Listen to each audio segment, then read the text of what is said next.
Happy Jane Austen July, everyone. Now, I know you've been laying awake at night wondering, what is Art's favorite Jane Austen novel?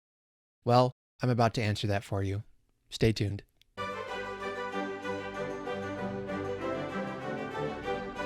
All right, welcome back to the Bookshelf Odyssey YouTube channel. My name is Art, and it's Jane Austen July.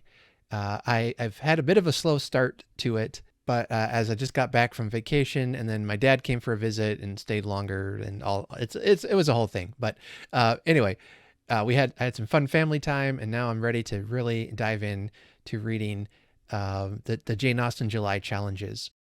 First of all, I did finish one book I want to tell you about, The Pride and Premeditation by Tirza Price. And that was a really fun, almost cozy mystery retelling of Pride and Prejudice. I think it's a young adult novel, but the humor is really sharp, and it was just charming and witty, and it telling the story of Lizzie Bennet if she were working for her dad, who was a lawyer, and Mr. Darcy, of course, is a lawyer for another company, and I think it's all still set back in the in the early 1800s, the time of Jane Austen. I thought maybe it would be a modern setting when I first got it, but it was still set back in the early 1800s, Jane Austen's time. And she admittedly takes a little bit of liberty with some of the history and things, but that's okay because it is just a wonderful, wonderful read. And I'm actually hoping to talk more about this book with the author herself. We're working right now on trying to plan a time to sit down for an interview. So I'm hoping to get that out to you here by the end of July. But I've got some of the other challenges I'll be starting to read at, and I should have another update video maybe around the 20th of the month, and I'll talk some more about the books I've read. But today I want to talk about Jane Austen and her wonderful novels and my journey with them. I've shared a little bit about them, but I want to talk about each one and my impressions of them. So I'm going to do it not necessarily in the order that I've enjoyed them, but in the order I've read them. And I might do a ranking video, probably next year, because two of the books I'm not very familiar with, as I've only read them once, and I want to spend some time with them some more before I make decisions about where I'd rank them. But the first Jane Austen book I read, and definitely my favorite one, is Emma. And I talked about that in my TBR video, so you can watch that if you haven't yet already. My experience, again, with that, just briefly, is that I saw the movie first in around 1995, I think it was, when the Gwyneth Paltrow version came out, and I absolutely loved it, much to my surprise. And some years later, I finally got a copy of the book, and read it and enjoyed it very much, and realized that this is a good story. These are great characters, and I love the character of Emma and her redemption story. I love stories of redemption like that. Like A Christmas Carol with Ebenezer Scrooge. He starts off unlikable, and at the end he's had a change of heart. I can't not talk about Dickens in a video. It's impossible, folks. Sorry. You're just going to have to deal with that. But Emma has kind of a kind of journey like that, because she starts off, she's rich, wealthy, she's rich and beautiful and popular. And the journey she takes, she tries to play matchmaker, and she comes across at times very arrogant. She can be a difficult character to adjust to, but by the end of the novel, and I should tell you, there will be spoilers for this. I'll try not to give anything away too much, but I just can't talk about these books without spoilers. So anyway, just wanted to warn you, there will be spoilers, some minor spoilers. But by the end of Emma, she's had a change of heart, I think. She's realized the effect that her arrogance can have on people, and I think she's changed. Again, like I said in my first video, these books aren't just pure romances. They are character journeys, they're character studies, they are societal studies. One of the big themes of Jane Austen is marriage, because that was a big thing for women back then, that they needed to get married if they had any hope for a future, which is, terrible, obviously, by today's standards, but, they had to marry rich so that they could be taken care of. And so a woman who did not get married could face some very hard times, Dickens, sorry, in the future, because they did not have a husband to support them. Obviously, that's not, I don't think, the way we should treat women, but I'm sure you're glad to know that. But anyway, so that's like the setting for this. And so in a lot of ways, her books are an examination of society. And Emma, I think, has some of the most interesting societal examinations of all of her books, especially with characters like Miss Bates, who can come off as kind of a silly character, but underneath that, there is a very real and tragic story of the fact that she was not able to be married, and now she's poor. And here's a little minor spoiler for you, but later on in the novel, then when Mr. Knightley confronts Emma about her treatment of Miss Bates, and I'm probably quoting the movie, I don't know more, but it's Mr. Knightley says that she's poor, and that's why, if she had treated somebody of her own station in that way, that's one thing, but Miss Bates is poor, and the older she gets, the more poor she's going to be, and that she deserves their sympathy and their empathy and not their mockery. And so she learned a really valuable lesson there, and I think becomes a better person for it. And that's the part of the story that I really love about in Emma, is that character journey that she takes. So yeah, I've read Emma about 3 or 4 times, I think, and I'm hopefully going to be reading it this month. So the next book I read by Jane Austen was Pride and Prejudice. And these are books I've read as an adult, and I was probably in my early 20s or early 30s, I think, when I started reading them, other than Emma. And I wasn't so sure about this one, again, because I was still in that stage thinking, Jane Austen is for girls, they're for women. And this is just a love story. But again, as I was reading it, I was enjoying it. But then the part that really elevated the book for me was Mr. Darcy.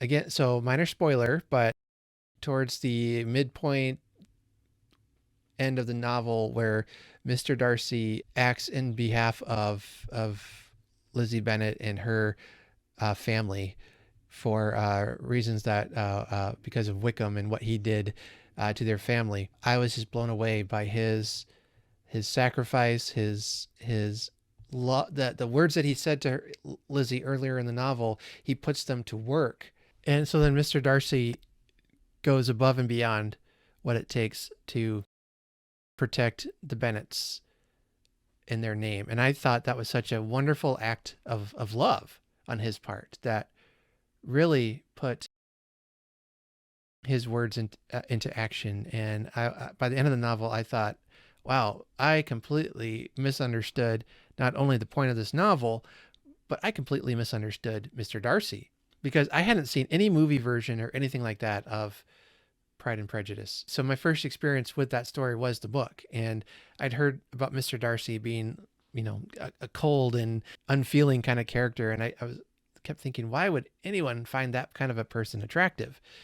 If he's cold and he's mean and all that. But it turns out, I myself had some preconceived ideas about Mr. Darcy and learned a pretty good lesson through that. So then my favorite movie version of Pride and Prejudice is the one with Keira Knightley. She does a great job, I think, as Lizzie. There's some problems with the movie and some changes, that's fine. I don't necessarily mind those. Anyway, all that aside, in that movie, I really loved the portrayal of Mr. Darcy, that he's not so much proud and arrogant, but he's more just socially awkward and painfully, brutally shy.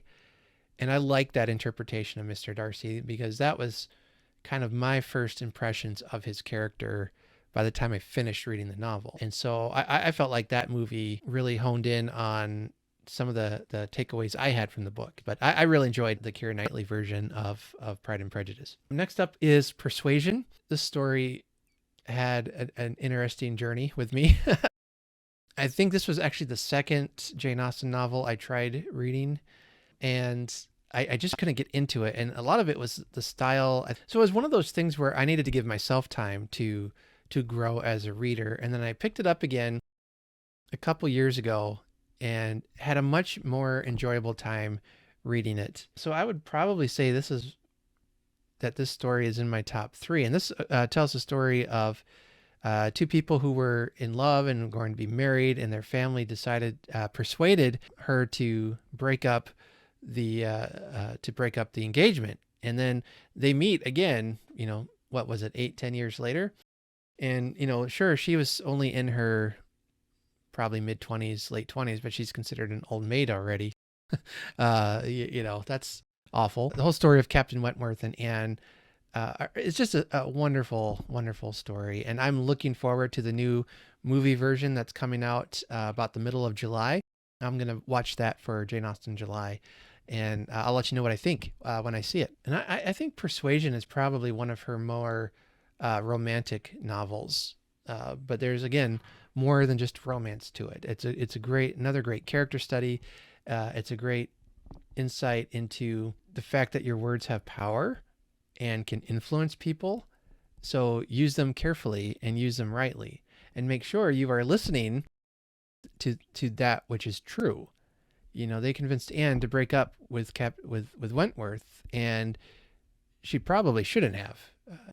And so then I read Sense and Sensibility, and I really love the Emma Thompson version of Sense and Sensibility. I mean, Alan Rickman as Colonel Brandon, just perfection.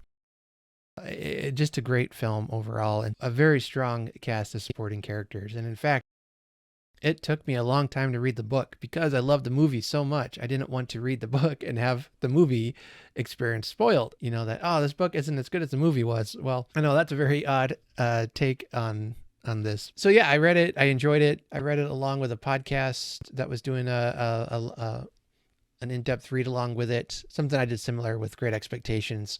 So this is probably mid-tier favorite, and I don't have a whole lot to say about that one, as I've only read it a couple times, so I'm still thinking it over and thinking about it. So I'll be rereading these for sure. I mean, I love them all well enough. I'm going to do that. And then for the last two, I'll just talk quickly about Northanger, Abbey, and Mansfield Park. I've read each of those only once, I believe. Had some struggles with that as well. I did watch a movie version of Mansfield Park, which helped. I don't really have a lot to say there on those because, again, I need to sit with them for longer and read them again and really dig deeper into the novels than when I read them the first time. I got to this point where I was in such a hurry to read everything. I just was devouring audiobooks without really, which some books you can do that, but I think these classics really invite you to slow down and think about the novel and think about the story. And I need to reread those with that in mind. So that's probably a project for a future Jane Austen July. In the meantime, I've read them and I'm glad I did. I don't know if I have much more to say about them than that. One of the books I'm really looking forward to reading this month is Lady Susan. Like I had said in the TBR book, I want to give that a second try. And since there's a read-along going on with that, I thought this would be a helpful time to do that. I have no idea what the book is about, even though I've read it. I think I might have even DNF'd it, to be honest. Anyway, we're going to give it another try.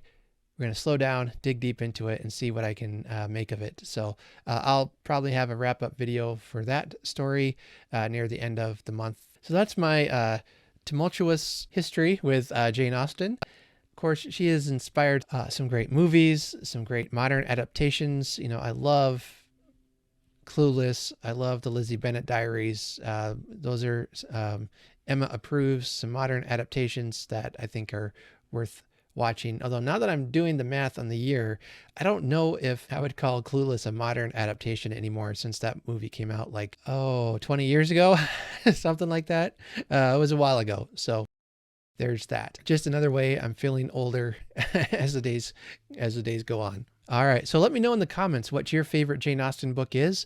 If you have any funny stories surrounding your experience with reading them, and I'd love to hear from you. So let me know down below. And I hope you're enjoying your Jane Austen reading this month. And so until next time, happy reading, and may all your bonnets be firmly in place. Take care.